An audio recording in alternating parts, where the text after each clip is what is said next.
بعض لوگوں کا یہ کہنا ہے کہ تعویذ کا جو استعمال ہے یہ مطلب صحیح نہیں ہے اور پاک و ہند سے یہ مطلب ہماری طرف آیا ہے، یعنی حضور علیہ الصلوۃ والسلام کے دور میں کسی حدیث کا وہ حوالہ بھی دیتے ہیں کہ سرکار نے اس کو شرک فرمایا۔ اسی طرح جو ہے وہ یہ بھی کہتے ہیں کہ قرآن مجید سے ہی شفا حاصل کی جا سکتی ہے، تعویذ کا اس میں کوئی دخل نہیں ہے، تو کیا فرمائیں گے؟ قرآن مجید سے شفا حاصل کی جا سکتی ہے، اور یوں بھی کہتے ہیں کہ صرف پڑھ کر ہی شفا حاصل ہو سکتی ہے، دوسرے طریقوں سے حاصل نہیں ہو سکتی۔ سب سے پہلی بات تو تعویذ کے حوالے سے جو احادیث طیبہ ہیں انشاءاللہ وہ میں عرض کرتا ہوں، لیکن اس سے قبل میں یہ عرض کرتا چلوں کہ جیسا کہ بعض لوگوں نے یہ مشہور کیا کہ قرآن پاک سے صرف پڑھ کر جو ہے وہ شفا حاصل ہوتی ہے، حالانکہ قرآن پاک میں ایسی کوئی بات موجود نہیں۔ قرآن پاک میں وَنُنَزِّلُ مِنَ الْقُرْآنِ مَا هُوَ شِفَاءٌ، کہ ہم نے قرآن میں سے وہ نازل کیا کہ جو شفا ہے۔ قرآن کے اندر مطلق یہ فرمایا کہ قرآن کے اندر شفا موجود ہے، اس میں کوئی یہ موجود نہیں کہ قرآن پاک پڑھ کر ہی کسی کے اوپر دم کیا جائے تو اس سے شفا حاصل ہوگی، کوئی دوسرا طریقہ قرآن پاک سے شفا حاصل کرنے کا نہیں ہے۔ دیکھیے قرآن پاک کا جو مقصد اصلی ہے، قرآن پاک جو نازل کیا گیا ہے اس کا بنیادی مقصد ہے کہ اس میں غور و فکر کیا جائے، غور و فکر کرنے کے بعد اس سے ہدایت کو حاصل کیا جائے، ٹھیک ہے، یہی قرآن پاک کو نازل کرنے کا مقصد ہے، اسی کو ہدی للناس فرمایا کہ تمام لوگوں کے لیے اس کے اندر ہدایت ہے۔ لیکن ہرگز اس کا یہ مطلب نہیں کہ قرآن پاک میں غور و فکر کرنے کا مطلب یہ ہو کہ قرآن پاک کو پڑھنا ہی چھوڑ دیا جائے، یعنی اگر کوئی غور و فکر نہیں کرتا تو وہ قرآن پاک کو پڑھے گا ہی نہیں، ایسا نہیں، بلکہ قرآن پاک کو پڑھنے کا الگ سے حکم ہے کہ قرآن پاک کو پڑھا جائے۔ امام احمد بن حنبل کے حوالے سے اتحاف السادۃ المتقین کے اندر علامہ حافظ محدث زبیدی رحمۃ اللہ تعالی فرماتے ہیں کہ اللہ تبارک و تعالیٰ کو خواب کے اندر دیکھا تو پوچھا کہ سب سے بہتر عمل کون سا ہے، تو ارشاد فرمایا اللہ تبارک و تعالیٰ نے کہ قرآن پاک پڑھنا، تو فرمایا سمجھ کر یا بغیر سمجھے کا، بغیر سمجھے بھی کوئی پڑھتا ہے تو یہ افضل عمل ہے۔ تو قرآن پاک کو پڑھنا یہ بھی افضل عمل ہے، اچھا کام ہے، ایک ایک حرف کے اوپر اللہ تبارک و تعالیٰ نے کیا عطا فرماتا ہے۔ اسی طرح قرآن پاک کو پڑھنے کا مطلب یہ نہیں کہ آپ قرآن پاک میں غور و فکر کریں، قرآن پاک کو پڑھیں، اس کا مطلب یہ نہیں ہے کہ قرآن پاک کو دوسرے کسی ذریعے کے لیے استعمال ہی نہیں کیا جا سکتا۔ صحابہ کرام علیہم رضوان نے قرآن پاک کو چوما، تو یہ چومنا کیا ہے، یعنی قرآن پاک کی تعظیم کرنا تھا، تکریم کرنا تھا کہ جس کے ذریعے سے ثواب اللہ تبارک و تعالیٰ کی بارگاہ سے حاصل کیا جائے۔ اسی طرح فقہائے کرام نے اس بات کو لکھا کہ قرآن پاک کو دیکھ کر پڑھنا یہ حفظ پڑھنے سے بہتر ہے، افضل یہ ہے کہ بندہ دیکھ کر پڑھے، وجہ یہ ہے کہ بندے کو پڑھنے کا بھی ثواب ملے گا، دیکھنے کا بھی ثواب ملے گا، یعنی قرآن کو دیکھنا بھی ثواب ہے۔ اسی طرح علماء نے یہ ارشاد فرمایا کہ اگر کوئی قرآن کو ہاتھ میں لے کر دیکھ کر پڑھ رہا ہے تو یہ اور زیادہ افضل ہے، اس لیے کہ اس میں دیکھنا بھی ہے، اس میں پڑھنا بھی، اور اس میں قرآن پاک کو چھونا بھی ہے۔ تو ہمارے لیے قرآن ہر طرح سے باعث برکت ہے، اور یہ بات صرف ہمارے نزدیک نہیں بلکہ اس پر کئی دلائل موجود ہیں۔ امام بغوی رحمۃ اللہ تعالی علیہ مشہور محدث ہیں، اور ان کی کتاب ہے شرح السنہ کے نام سے، جو حدیث کی مشہور کتاب ہے شرح السنہ، انہی کی کتاب ہے مصابیح السنہ کے نام سے۔ تو امام بغوی رحمۃ اللہ تعالی علیہ شرح السنہ کے اندر نقل کرتے ہیں کہ حضرت عائشہ رضی اللہ تعالی عنہا کے بارے میں مروی ہے کہ انہا کانت لا ترى بأسا ان يعوذ في الماء ثم يعالج به المريض، یعنی کوئی شخص جو ہے وہ تعویذ جو ہے وہ پانی کے اندر ڈالے، قرآنی آیات سے لکھا ہوا ہے، اور اس کے ذریعے سے وہ مریض کا علاج کرے تو اس کے اندر کوئی حرج نہیں ہے، کوئی اس کے اندر کوئی برائی نہیں ہے، کوئی اس کے اندر حرج نہیں ہے۔ اسی طرح امام بغوی رحمۃ اللہ تعالی علیہ سیدنا عبداللہ بن عباس رضی اللہ تعالی عنہ سے یہ روایت کرتے ہیں کہ انہ امر ان یکتب لامرأۃ تعثر علیہا ولادتها آیتین من القرآن وکلمات ثم یغسل وتسقى، یعنی عورت جس کے لیے ولادت میں مشکل ہو رہی ہو اس کے لیے 2 آیتیں قرآن کی لکھی جائیں کسی برتن وغیرہ کے اندر، اور کچھ کلمات لکھے جائیں، پھر اس کے بعد اس کو دھویا جائے اور اس عورت کو اسے پلا دیا جائے تو اس کے لیے آسانی ہو جائے گی۔ اب دیکھیے کہ عبداللہ بن عباس رضی اللہ تعالی عنہ جن کے بارے میں علماء کا اتفاق ہے کہ وہ ترجمان القرآن ہیں، قرآن کے بہت بڑے مفسر ہیں، نبی کریم صلی اللہ تعالی علیہ وسلم نے ان کے لیے قرآن کی تعویل کی تفسیر کی دعا کی تھی کہ اللہم علمہ التاویل، کہ یا اللہ اس کو قرآن کی تعویل سکھا، قرآن کی تفسیر سکھا۔ تو یہ قرآن کے اتنے بڑے مفسر صحابی رسول نبی کریم صلی اللہ تعالی علیہ وسلم کے چچا کے بیٹے، اور دوسری طرف حضرت عائشہ صدیقہ طیبہ رضی اللہ تعالی عنہا کی ذات گرامی، یہ قرآن پاک کو یعنی اگر کوئی لکھ رہا ہے اور اس کے ذریعے دھو کر اس کو پی رہا ہے تو اس کے اندر شفا کو بیان کر رہے ہیں۔ ہم اس بات کو تسلیم کریں کہ جو صحابہ کرام علیہم رضوان فرما رہے ہیں، یا کوئی مطلق فتویٰ دے دے اس کی بات کو تسلیم کریں، یقیناً صحابہ کرام علیہم رضوان کا ہی عمل وہ ہے کہ جس کے اوپر ہم نے عمل کرنا ہے۔ تو اس سے معلوم ہوا یہ جو میں نے اقوال ذکر کیے فقہاء کرام کے اور صحابہ کے کہ قرآن پاک سے ہر طریقے سے برکت حاصل کی جا سکتی ہے جو شریعت مطہرہ کے دائرے کے اندر آئے گا۔ اب رہا تعویذ کے حوالے سے، تو دیکھیے نبی کریم صلی اللہ تعالیٰ علیہ وآلہ وسلم کی یہ حدیث پاک تو موجود ہے کہ آپ علیہ الصلوۃ والسلام نے ارشاد فرمایا کہ من علق التمیمۃ فقد اشرک، یعنی جس نے تعویذ لٹکایا اس نے شرک کیا۔ لیکن کیا اس کا مطلب یہ ہے کہ ہر طرح کا تعویذ لٹکانا یہ ممنوع ہو؟ ہرگز ایسا نہیں ہے۔ امام ابن ابی شیبہ ابو بکر بن ابی شیبہ رحمۃ اللہ تعالی علیہ جو امام بخاری رحمۃ اللہ تعالی علیہ کے استاد ہیں، ان کی کتاب مصنف ابن ابی شیبہ کے نام سے، یہ اس میں سیدنا عبداللہ بن عمر بن العاص رضی اللہ تعالی عنہما سے روایت کرتے ہیں کہ نبی کریم صلی اللہ تعالی علیہ وسلم نے ارشاد فرمایا کہ اذا فزع احدکم من فی نومی، جب تم میں سے کوئی شخص اپنی نیند کے اندر ڈر جائے، فلیقل، اسے چاہیے کہ وہ یوں کہے کہ اعوذ بکلمات اللہ التامات من غضبہ وسوء عقابہ ومن شر عبادہ ومن شر الشیاطین وما یحضرون، یعنی وہ یہ الفاظ کہے کہ میں اللہ تبارک و تعالیٰ کی پناہ طلب کرتا ہوں اس کے جو کلمات تامہ ہیں ان کے ذریعے سے اللہ تبارک و تعالیٰ کے غضب سے، اللہ تبارک و تعالیٰ کے عقاب سے، بندوں کے شر سے اور شیاطین کے شر سے کہ وہ میرے پاس آئیں، ان تمام سے میں پناہ طلب کرتا ہوں۔ اس کو نقل کرنے کے بعد لکھا کہ فکان عبد اللہ یعلمها ولدها من ادرک منہم، یعنی حضرت عبداللہ بن عمر رضی اللہ تعالی عنہما کا یہ انداز تھا کہ یہ الفاظ اپنی بالغ اولاد کو سکھاتے تھے کہ یہ کلمات سیکھ لو، اور فرماتے ہیں ومن لم یدرک کتبها وعلقها علیہ، یعنی جو نابالغ چھوٹے بچے ہوتے تھے وہ تعویذ لکھتے، ان کلمات کو لکھتے اور ان بچوں کی گردن کے اندر لٹکا دیا کرتے تھے۔ یہ کون ہے؟ عبداللہ بن عمر بن العاص رضی اللہ تعالی عنہما، جو نبی کریم صلی اللہ تعالی علیہ وسلم کے جلیل القدر صحابی ہیں، اور اس حدیث مبارکہ کو امام ابو بکر بن ابی شیبہ رحمۃ اللہ تعالی علیہ نے اپنی مصنف کے اندر نقل کیا، جو امام بخاری کے استاد ہیں۔ اسی طرح اس حدیث مبارکہ کو امام احمد بن حنبل نے اپنی مسند کے اندر نقل کیا، جو امام بخاری کے استاد بھی ہیں اور کروڑوں حنبلیوں کے پیشوا بھی ہیں، وہ اپنی اس کتاب کے اندر اس کو نقل کرتے ہیں۔ اسی طرح صحاح ستہ کے مشہور مصنف امام ابو داؤد رحمۃ اللہ تعالی علیہ اپنی سنن کے اندر اس کو نقل کرتے ہیں، اور یہ قاعدہ ہے کہ جب امام ابو داؤد رحمۃ اللہ تعالی علیہ اپنی کتاب کے اندر کسی حدیث پاک کو نقل کر کے اس کے بارے میں کچھ نہ فرمائے تو وہ حدیث ان کے نزدیک حسن ہوا کرتی ہے، یعنی ایک اچھے درجے کی وہ حدیث پاک ہوتی ہے۔ اسی طرح امام ترمذی رحمۃ اللہ تعالی علیہ نے اپنی جامع کے اندر اس حدیث پاک کو نقل کیا اور فرمایا کہ یہ حدیث پاک حسن غریب ہے۔ اسی طرح امام حاکم جو مشہور محدث ہیں، انہوں نے اپنی مستدرک کے اندر اس حدیث پاک کو نقل کر کے فرمایا کہ یہ صحیح الاسناد ہے، صحیح حدیث مبارکہ ہے۔ اسی طرح امام نسائی رحمۃ اللہ تعالی علیہ نے اپنی کتاب عمل الیوم واللیلہ کے اندر اس حدیث پاک کو نقل کیا ہے، یعنی کثیر محدثین نے اس حدیث پاک کو اپنی کتابوں کے اندر نقل کیا۔ تو اب آپ ارشاد فرمائیے کہ حضرت عبداللہ بن عمر بن العاص رضی اللہ تعالی عنہما کیا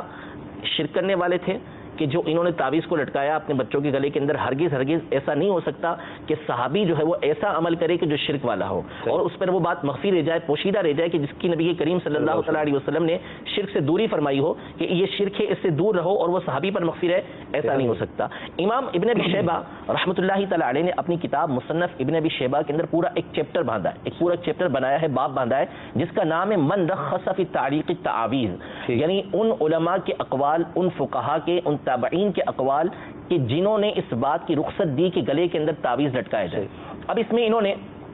سیدنا سعید بن مسیب رضی اللہ تعالی عنہ، یہ وہ تابعی بزرگ ہیں کہ جن کے بارے میں محدثین کی ایک بڑی تعداد قائل ہے کہ تابعین میں سب سے افضل ہیں۔ یہ دو قول ہیں علماء کے، ایک قول یہ ہے کہ خیر التابعین حضرت اویس قرنی رضی اللہ تعالیٰ عنہ ہیں، جیسا کہ ایک مسلم شریف کی حدیث مبارکہ کے اندر ہے، اور دوسرا قول علماء کا سیدنا سعید بن مسیب کے بارے میں ہے کہ تابعین کی جماعت، یعنی وہ کہ جو صحابہ کرام علیہم رضوان کے شاگرد ہیں، صحابہ کرام علیہم رضوان کی زیارت کرنے والے ہیں، ان میں سعید بن مسیب رضی اللہ تعالیٰ عنہ افضل ترین ہستی ہیں۔ تو سیدنا سعید بن مسیب رضی اللہ تعالیٰ عنہ سے سوال کیا گیا کہ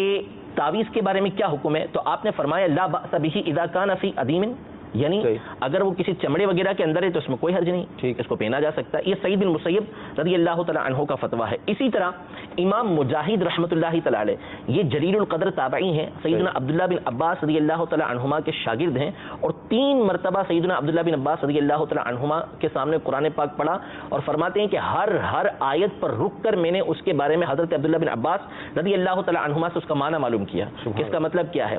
یہ ارشاد فرماتے ہیں کہ ان کے بارے میں لکھا ہے مصنف ابن ابی شیبہ کے اندر کہ کان مجاہد یکتب للناس التعویذ فیعلقہ علیہم، یعنی حضرت مجاہد رحمۃ اللہ تعالی علیہ یہ تعویذ لکھا کرتے تھے لوگوں کے لیے اور ان کے گلے کے اندر لٹکا دیا کرتے تھے۔ امام مجاہد یہ کام کیا کرتے تھے۔ اسی طرح امام جعفر رحمۃ اللہ تعالی علیہ اپنے والد گرامی یعنی امام محمد باقر رحمۃ اللہ تعالی علیہ سے روایت کرتے ہیں کہ انہ کان لا یری بأسا ان یکتب القرآن فی ادیم ثم یعلقہ، یعنی اس میں کوئی حرج نہیں ہے کہ کسی چمڑے وغیرہ کے اندر قرآن پاک کو لکھا جائے اور اس کو گلے کے اندر لٹکا لیا جائے. یہ امام باقر رحمۃ اللہ تعالی علیہ کا فتویٰ ہے. اسی طرح امام ابن سیرین رحمۃ اللہ تعالی علیہ، یہ بھی تابعی بزرگ ہیں، ان کے بارے میں اسی کتاب کے اندر نقل کیا ہے کہ انہ کان لا یری بأسا بشیء من القرآن، یعنی امام ابن سیرین اس میں کوئی حرج نہیں جانتے تھے کہ قرآن پاک سے کوئی چیز لکھی جائے اور گلے کے اندر اس کا تعویذ بنا لیا جائے. یوں ہی حضرت عطا جو جلیل القدر تابعی ہیں، بہت بڑے تابعی بزرگ گزرے ہیں اور بڑے بڑے محدثین کے یہ شاگرد ہیں، ان کا فتویٰ بھی اس کے اندر موجود ہے کہ لا بأس ان تعلق القرآن، کہ اس میں کوئی حرج نہیں کہ قرآن کا کچھ حصہ لکھا جائے اور گلے کے اندر لٹکا لیا جائے، بلکہ یہ تو فرماتے ہیں کہ پورے کا قرآن بھی اگر کسی نے لٹکا لیا تو اس میں کوئی حرج نہیں ہے. اسی طرح حضرت ایوب سختیانی رحمۃ اللہ تعالی علیہ یہ فرماتے ہیں کہ انہ رأى فی عدد عبید اللہ ابن عبد اللہ ابن عمر خائطا، یعنی انہوں نے حضرت عبید اللہ بن عبداللہ بن عمر یعنی عبداللہ بن عمر جو حضرت عمر رضی اللہ تعالیٰ عنہ کے بیٹے ہیں، ان کے بیٹے کے بازو کے اندر جو ہے وہ دھاگا یعنی تعویذ بندھا ہوا دیکھا. تو یہ حضرت عمر رضی اللہ تعالیٰ عنہ کے پوتے شرک کر رہے تھے، حضرت عبداللہ بن عمر رضی اللہ تعالیٰ عنہ کے بیٹے شرک کر رہے تھے، ہرگز ایسا نہیں ہو سکتا کہ وہ شرک کر رہے ہوں. اس طرح کئی انہوں نے اس میں اقوال نقل کیے ہیں کہ جس میں جلیل القدر تابعین نے صحابہ کرام علیہم رضوان کے اقوال موجود ہیں کہ جن سے یہ بات واضح ہوتی ہے کہ گلے کے اندر تعویذ لٹکایا جائے تو اس میں کوئی حرج نہیں. اب سوال یہ پیدا ہوتا ہے، پہلی بات تو یہ کہ جیسے کہ آپ نے کہا کہ یہ پاکستان ہندوستان کی ایجاد ہے، یعنی جس نے بھی کہا پاک و ہند کی ایجاد ہے، تو یہ کون سے علماء ہیں؟ ان میں سے کون سا لاہور سے یا کراچی سے پشاور سے کوئٹہ سے آیا ہوا ہے؟ سارے کے سارے علماء جو ہے یہ عرب کے علماء ہیں اور تابعین اور صحابہ ہیں، بڑے بڑے صحابہ اور تابعین اس حوالے سے فتوے دے رہے ہیں، تو یہاں پر اس کی ایجاد کیسے ہو گئی؟ اور اسی طرح صحابی رسول حضرت عبداللہ بن عمر بن العاص رضی اللہ تعالی عنہما یہ نبی کریم صلی اللہ علیہ وسلم سے براہ راست پڑھے ہوئے ہیں. حضرت عبداللہ بن عباس رضی اللہ تعالی عنہما یہ براہ راست نبی کریم صلی اللہ علیہ وسلم سے علم حاصل کرنے والے. حضرت عائشہ رضی اللہ تعالی عنہا براہ راست نبی کریم صلی اللہ علیہ وسلم سے علم حاصل کرنے والی، کہ یہ سارے کے سارے اس سے ان کو معلوم ہی نہیں تھا کہ تعویذ لٹکانے کی وجہ سے جو وہ شرک ہو جاتا ہے. تو اب معنی یہ ہے کہ اصل میں جب اس طرح کی بات آ جائے نا، جب دو طرف سے کسی ہمیں معلوم ہو کہ بھئی ایک طرف یہ ہے دوسری طرف یہ ہے، تو پھر ہمیں معلوم کرنا چاہیے کہ مطلب کیا ہوتا ہے. یہ نہیں ہوتا کہ آپ ایک طرف کو لیں اور دوسری طرف کو چھوڑ دیں، یہ تو یہودیوں کا طریقہ کار ہے. قرآن مجید فرقان حمید میں اللہ تبارک و تعالی ارشاد فرماتا ہے ان کے بارے میں کہ یہ لوگ کہتے ہیں کہ نؤمن ببعض ونکفر ببعض، کہ بعض پر ایمان لے کر آتے ہیں بعض پر کفر کرتے ہیں. یعنی کچھ جو اپنی من پسند کا ہے اس کو لے لیا اور جو سمجھ نہیں آیا اس کو چھوڑ دیا. یہ مسلمانوں کا طریقہ کار نہیں. مسلمان تمام کی تمام چیزوں پر ایمان لے کر آتا ہے. اب ہونا یہ چاہیے کہ ہم اس کا معنی معلوم کریں کہ نبی کریم صلی اللہ تعالیٰ علیہ وآلہ وسلم نے جو ارشاد فرمایا اس کا مطلب کیا ہے. تو آئیے علماء سے پوچھ لیتے ہیں، اور ان علماء سے پوچھتے ہیں جو آج کے دور کے نہیں بلکہ سینکڑوں سال پہلے گزر چکے ہیں. امام خطابی رحمۃ اللہ تعالیٰ علیہ، جن کا جو بخاری شریف کی سب سے پہلی انہوں نے شرح لکھی ہے، یعنی اتنے پرانے ہیں. ان کا سن وفات جو ہے وہ تقریباً 360 کے قریب بنتا ہے. انہوں نے امام بیہقی رحمۃ اللہ تعالی علیہ نے السنن الکبریٰ کے اندر، امام بغوی رحمۃ اللہ تعالی علیہ نے مصابیح السنہ کے اندر، امام ذہبی نے الطب النبوی کے اندر، اسی طرح امام ملا علی قاری رحمۃ اللہ تعالی علیہ نے مرقات المفاتیح کے اندر، امام طاہری پٹنی رحمۃ اللہ تعالی علیہ نے مجمع بحار الانوار کے اندر، اور کئی کتابوں کے اندر ان احادیث طیبہ کے معنی بیان کیے ہیں کہ اس حدیث کا مطلب کیا ہے. میں آپ کو فقط امام بیہقی کی عبارت سناتا ہوں. امام بیہقی رحمۃ اللہ تعالی علیہ مشہور محدث ہیں اور ان کی کتاب سنن کبریٰ یہ اہل علم جانتے ہیں کہ کتنی مشہور کتاب ہے. اس کتاب کے اندر امام بیہقی امام ابو عبید کے حوالے سے لکھتے ہیں وقد يحتمل ان يكون ذلك وما اشبهه من النهي والكراهية في من تعلقها وهو يرى تمام العافية وزوال العلة منها على ما كان اهل الجاهلية يصنعون، فاما من تعلقها متبركا بذكر الله تعالى فيها وهو يعلم ان لا كاشف الا الله ولا دافع عنه سواه فلا بأس بها ان شاء اللہ تعالی. یعنی ابو عبید یہ کہتے ہیں کہ یہ جو احادیث طیبہ کے اندر منع کیا گیا ہے یا مکروہ قرار دیا گیا ہے تعویذ لٹکانے کو، تو اس کا مطلب یہ ہے کہ کوئی شخص جس طرح اہل جاہلیت کا عقیدہ تھا کہ تعویذ ہی شفا دینے والا ہے، تعویذ ہی سے مکمل شفا حاصل ہوتی ہے، تعویذ ہی کی وجہ سے ساری کی ساری بیماریاں دور ہوتی ہے، یعنی وہ تعویذ کو مؤثر حقیقی سمجھ رہا ہوتا ہے، اس بنیاد پر اس سے منع کیا گیا. امام بیہقی فرماتے ہیں کہ جاہلیت والے اہل جاہلیت جس طرح کرتے تھے اس انداز میں۔ بہرحال اگر کوئی اللہ تبارک و تعالیٰ کے نام کے ساتھ برکت حاصل کرتے ہوئے اس کو لٹکاتا ہے اور اس کا عقیدہ یہ ہے کہ مصیبت کو دور کرنے والا، پریشانی کو دور کرنے والا اللہ کے سوا کوئی نہیں ہے، تو اس میں کوئی حرج نہیں ہے۔ تو اب کسی بھی مسلمان سے آپ پوچھ لیں کہ وہ کیا تعویذ کو مؤثر حقیقی سمجھتا ہے؟ ہرگز وہ مؤثر حقیقی نہیں سمجھتا۔ وہ جانتا ہے کہ شفا دینے والا اللہ تبارک و تعالیٰ ہے۔ یہ تعویذ ایک سبب بنتا ہے، جیسا کہ عام دوسری دوائیاں ہیں۔ ظاہر ہے کہ اگر کوئی یہ اعتقاد رکھتا ہے کہ جو پین کلر گولی ہے وہ شفا دینے والی ہے، اللہ تبارک و تعالیٰ شفا نہیں دیتا، یہ کھاؤں گا تو شفا ملے گی، تو کافر ہو جائے گا، مشرک ہو جائے گا۔ یعنی وہ گولی کو، انجیکشن کو، آپریشن کو اگر سمجھے گا کہ اسی کے ذریعے شفا حاصل ہوگی، اللہ تبارک و تعالیٰ کا نعوذ باللہ اس میں کوئی دخل نہیں، تو یہ چیز تو کفر بن جائے گی۔ تو اسی طرح تعویذ کے حوالے سے یہ حکم ہے کہ اگر کوئی شخص اس کے بارے میں مکمل یہی اعتقاد رکھتا ہے کہ شفا دینے والی ذات اللہ کی نہیں، مصیبت دور کرنے والی ذات اللہ تبارک و تعالیٰ کی نہیں بلکہ یہ تعویذ ہے، تو پھر اس صورت میں یہ واقعی کفر ہو جائے گا۔ لیکن اگر وہ یہ اعتقاد رکھتا ہے کہ مصیبت پریشانی دور اللہ تبارک و تعالیٰ کرے گا، عافیت اللہ تبارک و تعالیٰ عطا فرمائے گا، یہ صرف ایک واسطہ وسیلہ بن رہا ہے، تو اس کے اندر کوئی حرج نہیں۔ اور یہ بات امام بیہقی رحمۃ اللہ تعالیٰ علیہ جو 5ویں صدی ہجری کے بزرگ گزرے ہیں وہ بھی بیان فرما رہے ہیں، امام ذہبی رحمۃ اللہ تعالیٰ علیہ جو 8ویں صدی ہجری کے بزرگ ہیں وہ بھی بیان فرما رہے ہیں، امام ملا علی قاری رحمۃ اللہ تعالیٰ علیہ جو 10ویں صدی ہجری کے بزرگ ہیں وہ بھی اس بات کو بیان فرما رہے ہیں، پٹنی گجراتی رحمۃ اللہ تعالیٰ علیہ جو اسی صدی کے بزرگ گزرے ہیں، یعنی 11ویں صدی ہجری کے اندر، وہ بھی اس بات کو بیان فرما رہے ہیں۔ امام محی السنہ بغوی رحمۃ اللہ تعالیٰ علیہ یہ بھی اس بات کو بیان فرما رہے ہیں، بلکہ امام بغوی رحمۃ اللہ تعالیٰ علیہ نے تو شرح السنہ کے اندر یہاں تک لکھا کہ تعویذ کو کوئی اگر اس لیے لٹکاتا ہے کہ اس کے ذریعے سے تقدیر کو رد کر دے گا، تقدیر کے رد کرنے کا ارادہ کرتا ہے، تو یہ تعویذ منع ہے۔ یعنی اس کے ذہن کے اندر یہ ہے کہ تقدیر سے دور ہو جائے گی، اللہ تعالیٰ نے جو لکھا وہ اس سے ہٹ جائے گا، تو یہ ممنوع ہوگا۔ تو ورنہ اگر ایسا نہیں ہے تو اس کے اندر کوئی حرج نہیں ہے۔ تو ہونا یہ چاہیے کہ آپ جب عقیدہ بیان کریں، نظریہ بیان کریں، تو تمام کی تمام چیزوں کو دیکھیں۔ اگر آپ مطلق اس بات کو بیان کر دیں گے تو پھر آپ کا دیکھیں فتویٰ کہاں پر جا رہا ہے۔ آپ کا یہ فتویٰ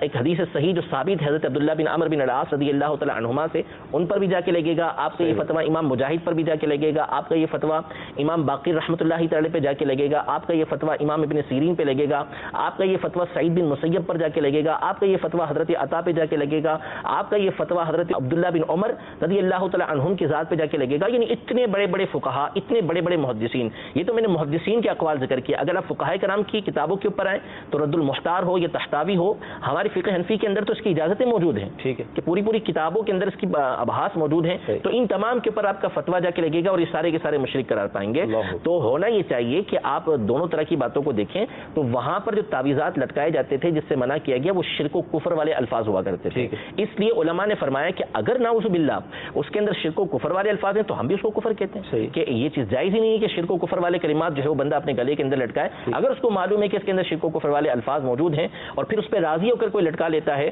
تو پھر یہ کفر کی صورت بن جائے گی۔ اور اگر شرک و کفر والے الفاظ نہیں لیکن حرام الفاظ ہیں تو بھی اس کی اجازت نہیں ہے، مجہول الفاظ ہیں تو بھی اس کی اجازت نہیں ہے۔ صرف وہ کہ قرآنی آیات بزرگوں سے ثابت جو تعویذات ہیں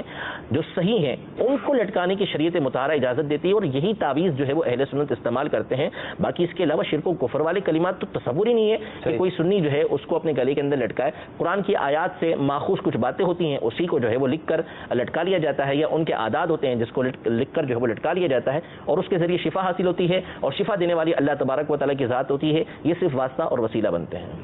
ماشاءاللہ عز و جل مفتی صاحب نے بڑی تفصیل سے الحمدللہ عز و جل تعویذ کی جائز ہونے کے حوالے سے ارشاد فرمایا۔ جو غلط فہمیاں ہیں، جو غلط عقائد بیان کیے جاتے ہیں اس کا بھی